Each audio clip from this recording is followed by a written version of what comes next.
Bugungi darsimizda Cambridge 16 Test 2 Part 4 analizini ko'rib chiqamiz. O'z ko'rganingizda Part 4 questions 31 to 40 va bu qismda one word only deb yozilgan ekan, faqatgina bitta so'z ishlatishimiz kerak. Va bu qismda bizda health benefits of dance, ya'ni raqs tushishning foydali demak sog'liq uchun foydasini ko'rishimiz kerak bo'ladi. Va bu qismda recent findings, oxirgi topilmalar va bu qismda siz subheadlinelarga e'tibor berishingiz kerak bo'ladi. Unga e'tibor bermaslik, masalan 32 ni o'tkazib o'rgan vaqtingizda yoki 37 ni o'tkazib o'rgan vaqtingizda keyingi savollarni ham o'tkazib olishingizga sabab bo'ladi. Shuning uchun ham e'tibor bering, chunki bu qismlar orasida sizda 3-4 sekund, 5 sekundlik sizda pauza bo'ladi. Shu narsa. Benefits of dance for older people, benefits of Zumba. Accessible for people with low levels of, demak, birinchi buni o'qiling. All forms of dance. Demak, o'qishda ko'pchilik o'quvchi qaraydi, masalan, increases deydi, nimanidir oshirar ekan deydi, shunga o'tib ketib qoladi. Lekin siz bu faqatgina buni emas, balki hamma narsani o'qishingiz kerak bo'ladi. Masalan, all forms of dance produce various hormones associated with feelings of happiness. Dancing with others has more positive impacts than dancing alone. An experiment on university students suggests that the dance increases something. Nima? Demak, raqsga tushish nimanidir oshirishni university studentlarda eksperimentda ko'rgan ekan. Increases health maybe shunaqa narsa. For those with mental illness, dance could be used as a form of, demoqchimda, mental illness, ya'ni miyasida muammosi bor odamlarga raqsga tushish nima sifatidadir ishlatilishi mumkin ekan. As a form of what? As a form of treatment bo'lishi mumkin. Mana muolaja sifatida ishlatilishi mumkin. Masalan, ko'ramiz. Chunki muolaja bo'ladi agar kasallik bor odamga. Benefits of dance for old people, demak yoshi o'tgan odamlar uchun raqsning foydalari. Accessible for people with low levels of, demak o'zimda old odamlarda, qari odamlarda quyi darajali nimasidir bor odamlarga to'g'ri kelar ekan. Ko'ramiz buni. Noun bo'ladi. Better something reduces the risk of accidents. Reduces the risk of heart disease. Demak, bu qismda nimadir yaxshiroq nimadir accident, ya'ni katastrofa, ya'ni nimadir qanaqadir неприятный случайlarni riskini tushirar ekan. Improve something by making it work faster. Demoqchimda nimadir funksiyasini, brain function bo'lishi mumkin, blood function, heart function, qanaqadir bo'lishi mumkin. Physical function yoki sifat bo'ladi yoki qanaqadir organ bo'ladi. Yoki qanaqadir odamning organlariga taalluqli bir narsa bo'ladi. Uni tezroq ishlashini ta'minlar ekan, tezroq ishlashiga sabab bo'lar ekan. O'z ko'rganingizdek, bu qismda improves function by making it work faster. Nimadir tezlashtirish orqali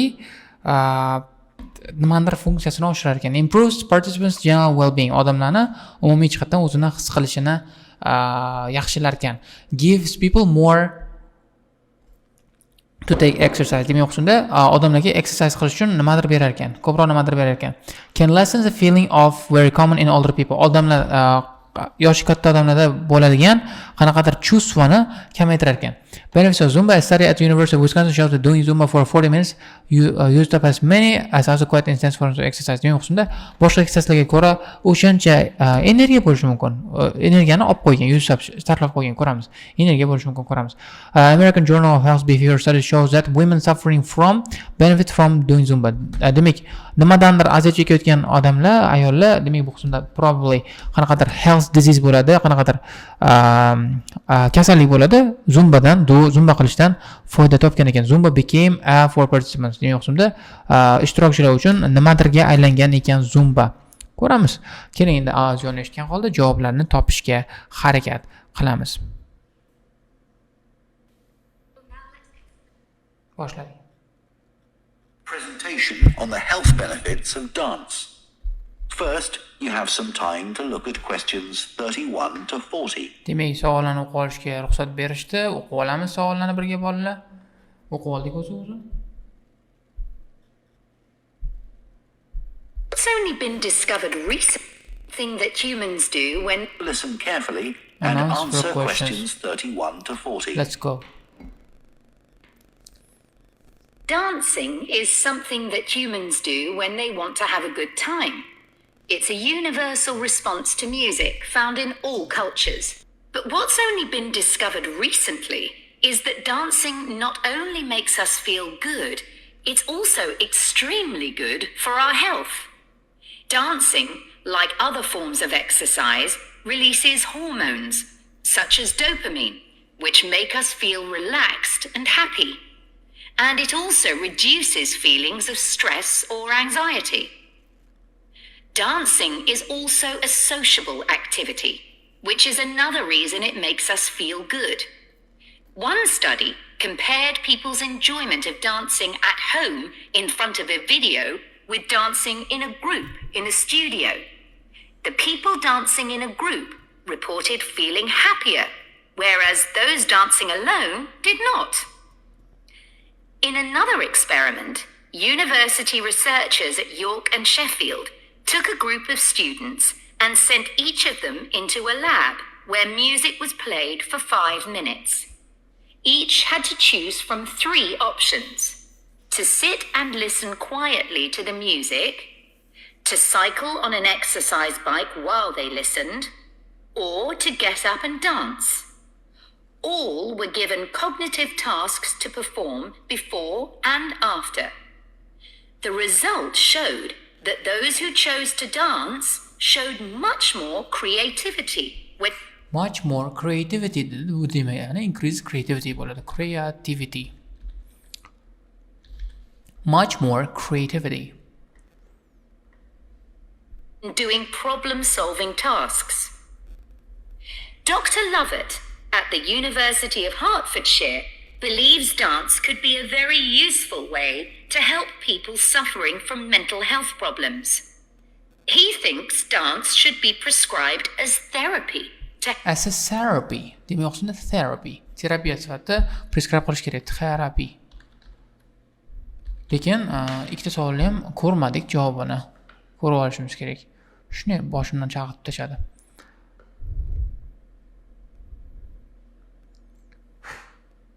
Get out. Hop. Damn it, man. Mana o'z ko'rgandek, anxiety, which makes us relaxed and happy. Dancing is also mana. Aytayotgan. In another experiment, university researchers at York and Sheffield took a group of students and sent each of them to the lab where music was played for 5 minutes. Each had to choose. Those who chose to dance showed much more creativity. Demak, bu more creative qilgan odamlarni. Dr. Lovett, dance could be useful way to help people suffering from mental health problems. He thinks dance should be prescribed as a therapy to help people overcome issues such as depression. Jawab therapy bo'ladi. help people overcome issues such as depression.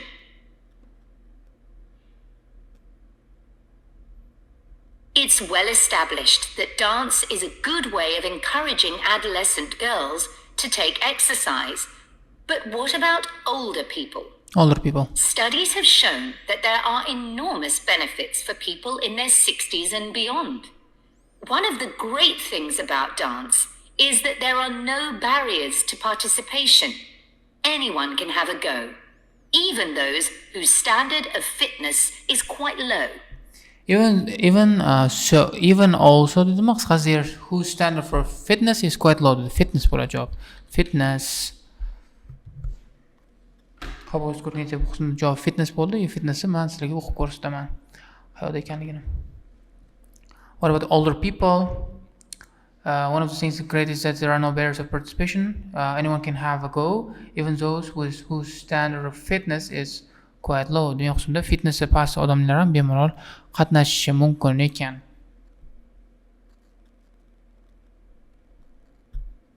Dance can be especially beneficial for older adults who can't run or do more intense workouts, or for those who don't want to. One 2015 study found that even a gentle dance workout helps to promote a healthy heart. And there's plenty of evidence which suggests that dancing lowers the risk of falls, which could result in a broken hip, for example, by helping people to improve their balance. To improve their balance. Balance ko'tarish orqali, balansni rivojlantirish orqali anani yo'qotar ekan. Risk of accident, ya'ni accidentlarni xavfini yo'qotar ekan. Balance bo'ladi javob. There are some less obvious benefits of dance for older people too.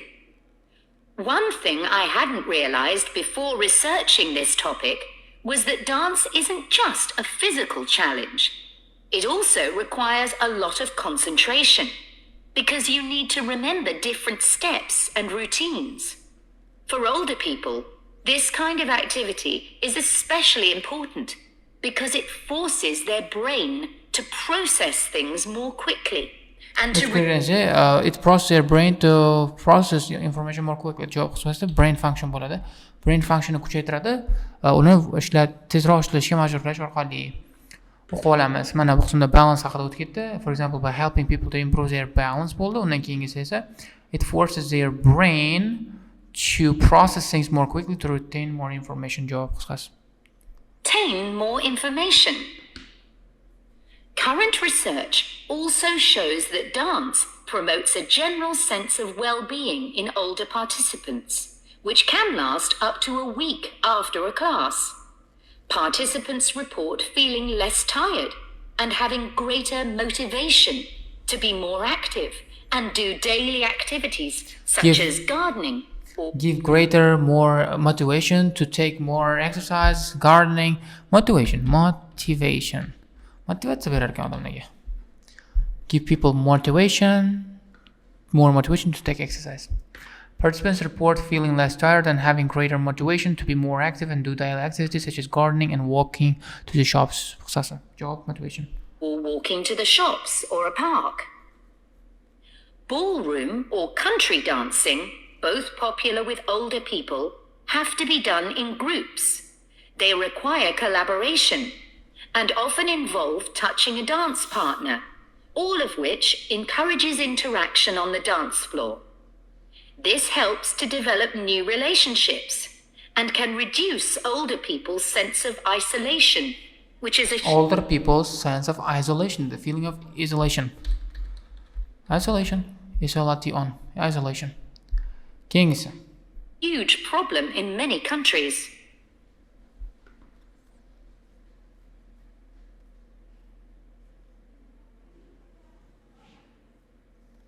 Kings o'tamiz. Qarang, o'zdan ko'rganingdek bu qismda benefits of Zumba ni bilan boshqa an'analarning orasida juda katta ana bo'ldi, pauza bo'ldi. Bir 5 sekundlik, 10 sekundlik pauza bo'ldi. O'shani e'tiborga olishingiz kerak.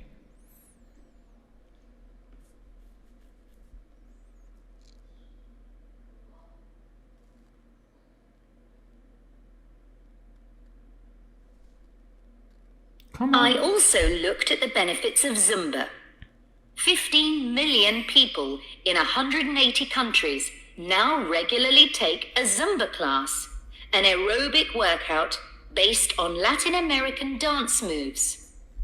John Porcari, a professor of exercise and sports science at the University of Wisconsin, analyzed a group of women who were Zumba regulars and found that a class lasting 40 minutes burns about 370 calories.